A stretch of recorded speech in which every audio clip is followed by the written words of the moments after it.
E agora a gente abre aqui a nossa primeira entrevista falando sobre saúde, né? Um tema bastante recorrente aqui no nosso programa. Sempre vocês mandando sugestões também de pauta, querendo ver algum assunto mais específico. E hoje nós vamos falar sobre esse que acaba sendo um mal que atinge muita gente, né? Que é a questão aí do nível de estresse. Como está seu nível de estresse? É bom ter um nível de estresse aí equilibrado e tudo mais, nos ajuda, nos impulsiona. Mas quando ele sobe demais, aí acaba sendo um problema de fato. A gente vai conversar então sobre esse assunto, sobre o diagnóstico hoje mais preciso, né? Feito de uma maneira diferenciada, com Lúcio Lemos, especialista em análise clínica. Oi, Lúcio, bom dia, seja bem-vindo. Tudo jóia? Prazer recebê-lo aqui. Obrigado, Renata. Bom, quando falamos em nível de estresse, né? O cortisol, na verdade, que é medido, seria isso? Exatamente, o cortisol. Entendi. Como é que vem sendo avaliado, né? Hoje tem um teste laboratorial feito através da saliva, é isso? Exatamente. Esse exame já existe há mais de 30 anos fora do Brasil, tá? É uma coisa nova aqui. Então, o que acontece? Você consegue detectar os níveis livres do cortisol.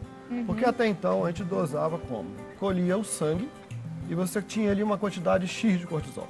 Só que aquilo ali não é o cortisol que está ativo. Você precisa dosar o ativo. E o ativo é em torno de 5 a 10% do total. Então muitas vezes você tem um cortisol baixo ou normal no sangue, mas ele está altíssimo na saliva, ou livre no seu corpo, agindo. E aí você tem uma desconexão com os resultados.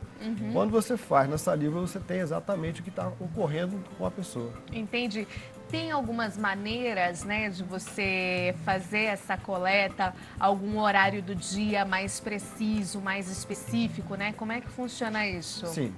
Você não pode colher o cortisol em horários especificados, tipo, você tem que colher às 8 da manhã. Isso é para outro tipo de teste, que seria para Addison, por exemplo. Nós estamos falando de uma disfunção do eixo HPA, né?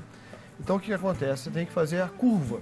Você colhe amanhã, na parte da manhã, quando você desperta, né, espontaneamente, sem despertador, aí às 16 horas e às 22 horas. Então, daí você traça uma curva. Sim. Existe uma curva que se chama curva normal. Se você estiver fora em algum desses pontos, há algo interferindo no seu nível de cortisol. Sim. Fora isso, aquelas pessoas que acordam às 3, 2 da manhã, do nada, por nada, né? Não há um estímulo em cima, você acorda e volta a dormir, aquele momento deve ser dosado também, você deve colher naquele momento. Aí você vai descobrir que tem muita gente que tem cortisol baixo de dia, mas altíssimo à noite, à madrugada. Ah, entendi. E isso não traz um sono reparador. Entendi. E Por aí? isso que muita gente às vezes sofre com insônia, tem esses momentos de ficar acordado, tensão, preocupação. Pode estar relacionado diretamente ao nível de cortisol muito alto, ter um pico nesse momento, né? Momento. E depois tem como haver esse equilíbrio, né? Tem maneiras aí de Exato. tratamento, como é que funciona, A questão do Lúcio? cortisol não é só ele alto.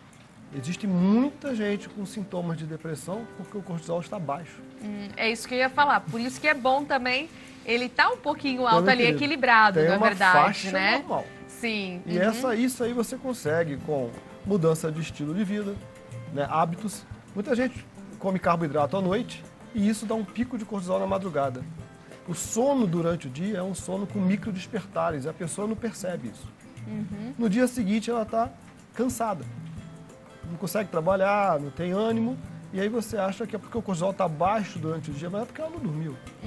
Isso aí, então, você tem que reorganizar. Existem fitoterápicos, alimentação, meditação, o que seja.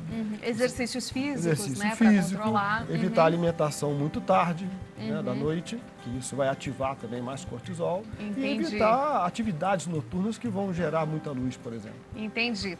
Aqui, por exemplo, alguns destaques, né, desse teste. sim. Abre pra gente, explica pra gente, O que Lúcio. acontece é o seguinte, você tem na verdade, quando você faz o exame salivar, você não faz só o cortisol. Porque ele está relacionado também com udeia, com aldosterona, com testosterona.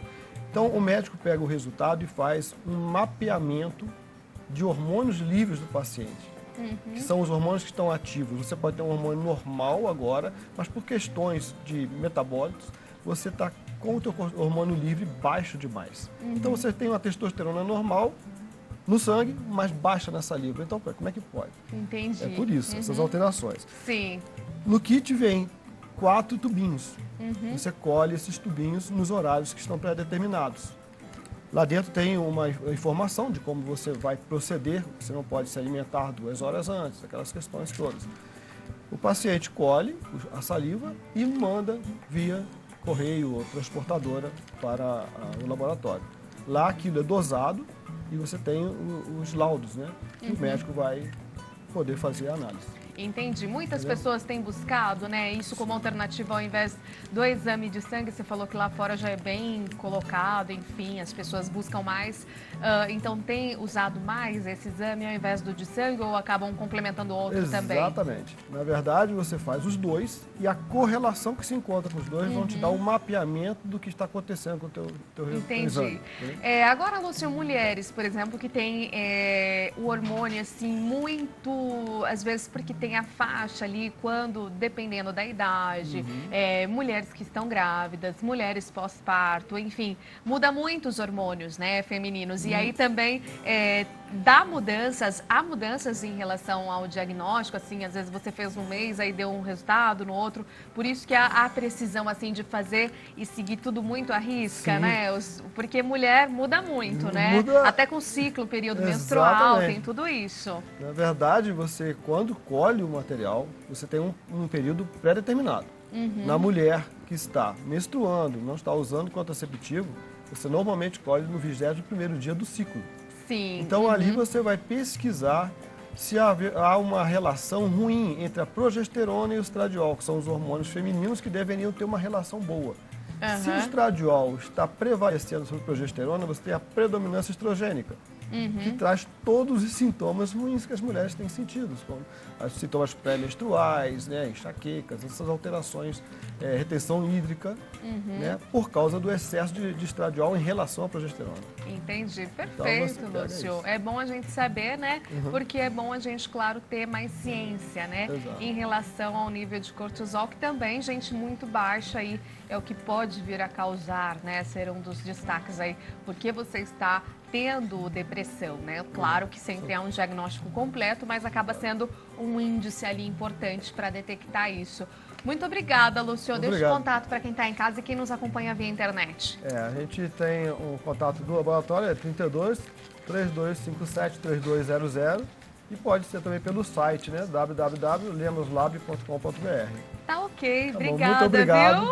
Ó, se eu fosse medir agora, eu tava falando aqui, tava todo mundo assim, ó, nossa, vai estar altíssimo. Você viu o que acontece aqui antes de entrar no ar, bastidores de TV, né? É o estresse. Tá, Fique à vontade.